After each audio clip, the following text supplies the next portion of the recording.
Hola, ¿qué tal? Permítame, voy a prender la luz, por si se llega a ver muy oscuro o tengo mucha sombra. Bueno, yo les decía eh, que bueno, después de ser derrotada la División del Norte a finales de 1915, las cosas comienzan a cambiar a partir de 1916. Ay, Dios. ¿Deberás continuar? No. A partir de 1916 las cosas cambian. Obviamente se pone en marcha lo que es el Congreso Constituyente, que va a elaborar la Constitución de 1917, que se proclama el 5 de febrero. Pero me parece que también el año 1916 es un año bastante interesante. En primer lugar, tiene que ver con el ataque que prepara Francisco Villa a Columbus hacia los últimos días de 1915 y los primeros días de 1916. Hay rumores que han visto a Francisco Villa, que lo han visto, hay apariciones de Francisco Villa, que está aquí, que está allá, que está reclutando a su antigua división. Es cierto, está reclutando a sus dorados, que eran su cuerpo de élite. Gracias a la ayuda de personas que trabajaban del otro lado de la frontera y de manera particular en Columbus, es como Francisco Villa desde la hacienda Las Palomas lleva a cabo el ataque a Columbus. Pero más que hablar del ataque, lo que él buscaba era castigar a este judío que le había vendido armas y que le había quedado mal y que por ello había sido derrotado desde el Bajío. Me estoy refiriendo a Sam Ravel. Nada más. Como resultado o como respuesta a este incidente, los Estados Unidos envían a Black Jack John Joseph Pershing en la famosa expedición punitiva. El ejército norteamericano entra al estado de Chihuahua a capturar vivo o muerto a Francisco Villa. Evidentemente Carranza va a condenar esta presencia extranjera en nuestro país. Cabe aclarar algo. Si bien es cierto, en un primer momento los norteamericanos simpatizaban con Villa, porque inclusive Villa era un tipo que cuando cruzaba la frontera le gustaban las malteadas de fresa, a veces se escondía en los Estados Unidos, cuando estaba enfermo iba a Estados Unidos y ahí mientras se escondía, repito, comía carne de paloma, en fin, un tipo que buscaba a gente de Hollywood para que filmara, ¿no? Batallas de Villa, es decir, un tipo pro norteamericano que terminó siendo enemigo de los norteamericanos, dirían. Si bien no pudieron capturarlo a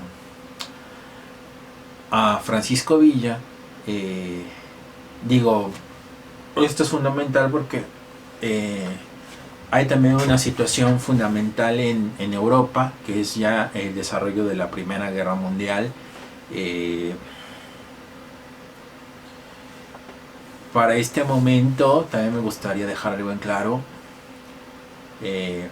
Alemania, que ha entrado el conflicto como aliada de Austria-Hungría y que también tiene de apoyo al Imperio Turco Otomano, se ha dado cuenta, bueno, que mantener dos frentes de batalla no es lo mejor. Por eso, tomando información de lo que había pasado en México con Villa y la expedición punitiva, el ataque a Columbus en su momento, a los alemanes se les ocurrió un plan a finales de 1916 con tal de acelerar las cosas y poner fin a la guerra y obtener la victoria. Me estoy refiriendo a la idea de retirar a los Estados Unidos por un lado y por otro retirar a Rusia del conflicto.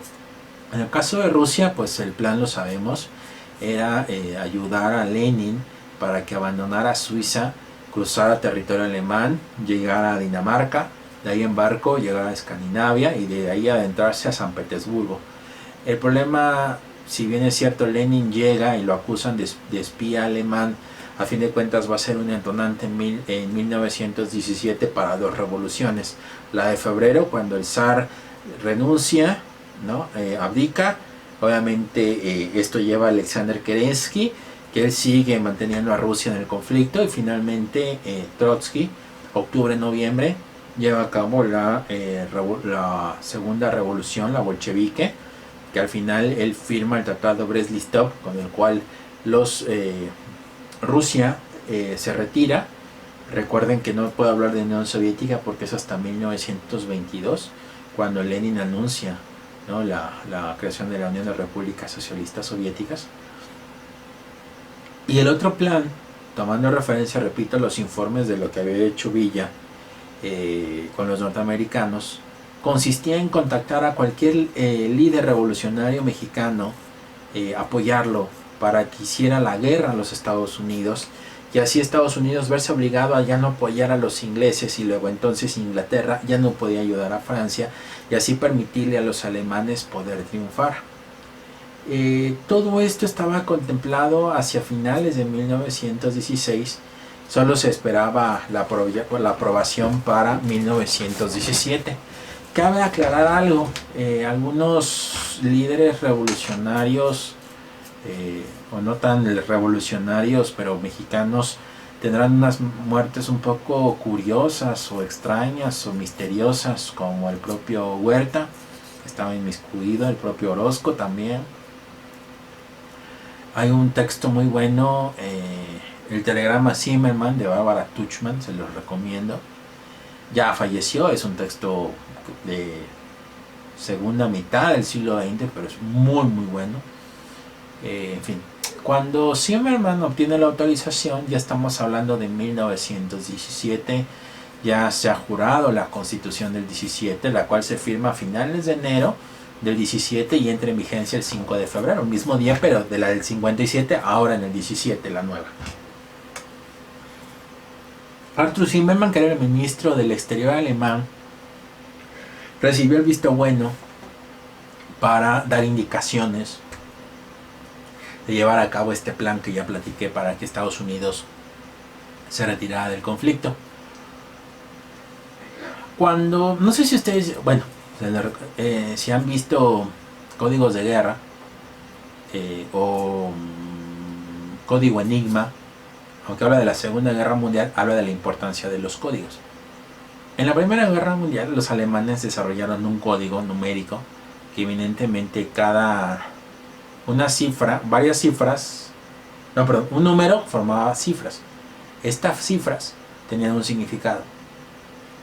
Entonces, al principio, el gran problema que tenía Inglaterra, o el problema que tenía Francia, o el propio Estados Unidos, era adivinar, como en Código Enigma, adivinar o adelantarse, o al menos prevenir los ataques de los alemanes. En el caso del Código Enigma eran los nazis. Bueno, trátenlo hacia la Primera Guerra Mundial, y ese era el problema. ¿Cómo le hacemos?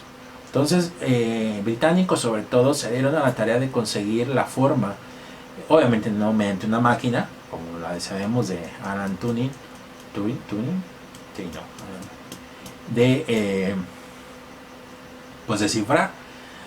Cuando los alemanes se dan cuenta que sus enemigos logran descifrar sus mensajes, cambian a un código alternativo. El problema de este código alternativo es que no todas las embajadas o no todos los funcionarios tenían acceso a los códigos. Pero bueno, vamos a poner el código B, ¿no? Y el código A era el que descubierto. Entonces Zimmermann envía el telegrama en código B al embajador al embajador alemán en Estados Unidos. El embajador alemán lo reenvía a su contraparte en México, pero no fue en un canal, digamos, seguro. Y también lo cuenta el propio Frederick Katz, uno de los empleados de Telegraph, le daba copias a los británicos de todo lo que se recibía para Alemania.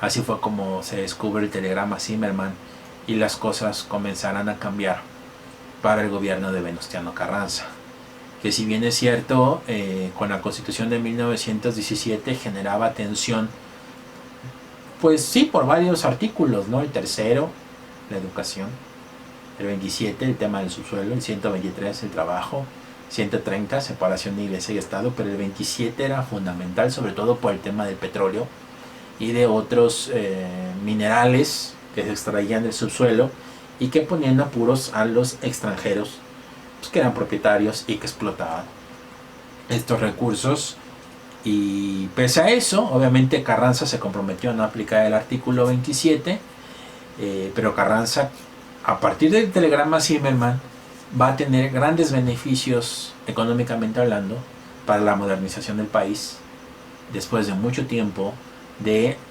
verse afectado por el tema de la Revolución Mexicana. Todavía el gobierno de Carranza tendrá problemas, y eso lo veremos en la próxima sesión.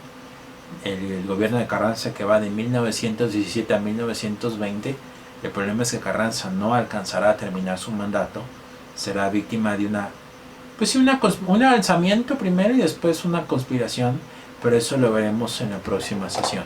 Nos vemos, hasta luego.